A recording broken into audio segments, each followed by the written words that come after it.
Question of the day. What's your favorite name of a board game? Well, that seems like a weird idea to ask for the question of the day. Usually these are things that have to do with favorite style, favorite theme, favorite expansions. No, what's your favorite name of a board game? Because today we're taking a look at a game called 5211 or 5211. Pretty sure that this is named in the English translation here for what happens in the game. You have 5 cards in your hand, you play 2, you play 1, then you play 1. That's pretty much straightforward what's going to happen in this game. Let's take a look at what 5211 is. This is from Next Move. We're going to take a look at what this game is, what it does, what kind of a card game it is, and come back up and talk final thoughts right now.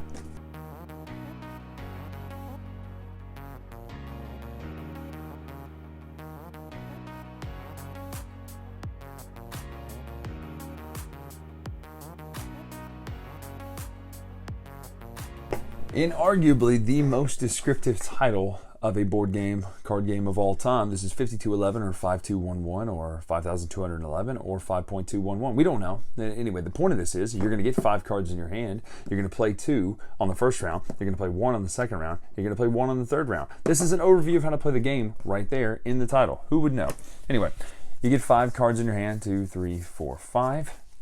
The draw pile goes in the middle there. You evaluate your hand here. Obviously, you would shuffle this up and get a bit more. 2 things are going to happen. You're going to play the cards, first of all, face down. Everyone's going to lay the cards they pick face down in front of them. Everyone will reveal at the same time.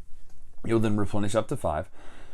Play another card, replenish up to 5. Play another card, replenish up to 5. You're going to continue doing this until at the end of the game, there's no more cards in the draw stack and everyone has 1 card left in their hand. Now, a couple things are going to happen. This is a game all about evaluation and kind of not being able to count on anything because you are all cards are evaluated when coming into figuring out how to score. So what's going to happen is, let's just say you play these 2 cards down. Now, this is I really don't know how to pronounce this. I'm going to go Kododo, but it's probably more Kododo without the accents on any syllables, kind of like traditional. We're going to play these 2 cards down here. And then you're going to play 1, and you're going to play 1 here. So in a 2-player game, this is going to be what you're going to end up with. We'll just put 2 randoms over here, 1 and 1. So when you move on to the evaluation phase, you check a couple of things. First of all, are the Kododo cards equal to the amount listed on this chart? In a 2-player game, there could be 4 out there. If there are exactly that number, they only score. You'll notice there's a problem. There are no numbers on these cards. Which is a real problem because that means that this is basically a 0. However, if you don't hit the exact number of Kododo cards, you're going to check the majority color that's out there up to a limit. Now, here's what I mean by that. First of all, our majority color clearly is green.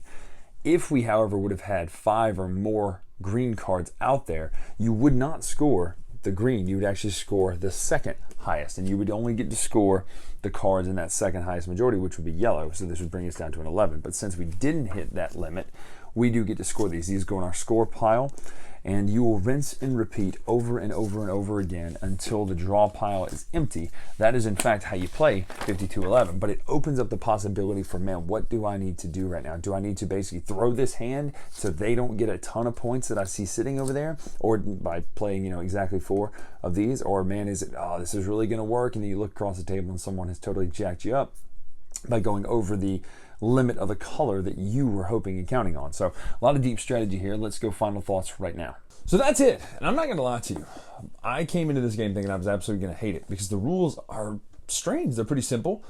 But you see these cards and you go, well, they don't really have any theme. It's very abstract. It's literally just abstract. So I don't get it. Maybe there's something to this that's just not, doesn't come through in the rule book because there's no explanation. But it's very much just an abstract card game. And that's okay.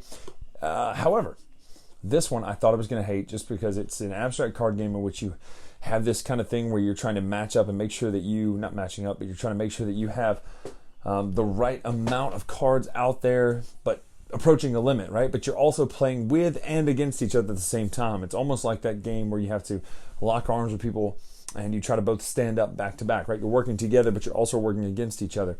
And that's kind of what this feels like.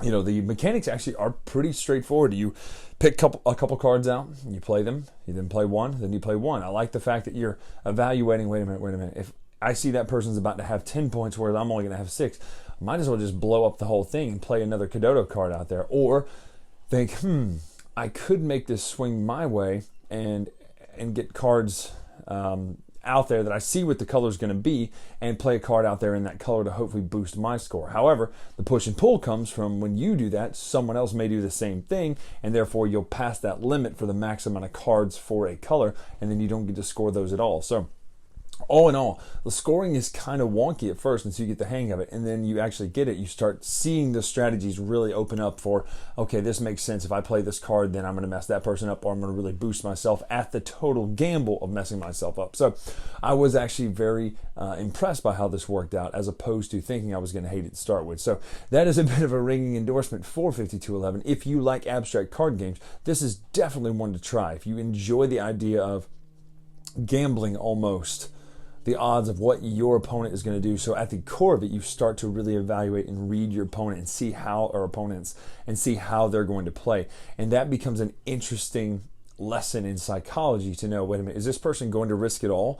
Or are they going to blow everything up and just say, no, to heck with it, no one's getting points, right? So it becomes a fun experiment in reading each other. So I actually do recommend 5211, 5211, 5211, 5.211, whatever it's called, because it is an interesting psychological lesson using an abstract card game. So I'm Brian Drake here on the Dice Tower. Make sure to follow us on Twitter, Instagram at Dice Tower Brian for more games and previews and all that sort of stuff, painting tutorials. There's a playlist right down here below in the description that shows all the 240 or so videos we've done on the Dice Tower at the time of shooting this. But make sure to follow us on there. Check it out. Shoot me any questions you have here. Until next time, we'll see you. Thanks so much for watching another Dice Tower video. If you enjoy our videos, subscribe to the channel for more fun, comprehensive board game coverage. Also, consider joining us at one of our events. Come to Dice Tower Retreat, a small, intimate gathering where gaming is king. Join us for Dice Tower Cruise, the largest board game cruise. Attend Dice Tower West in Las Vegas for gaming fun on the West Coast, or Dice Tower East in Orlando, in sunny Florida.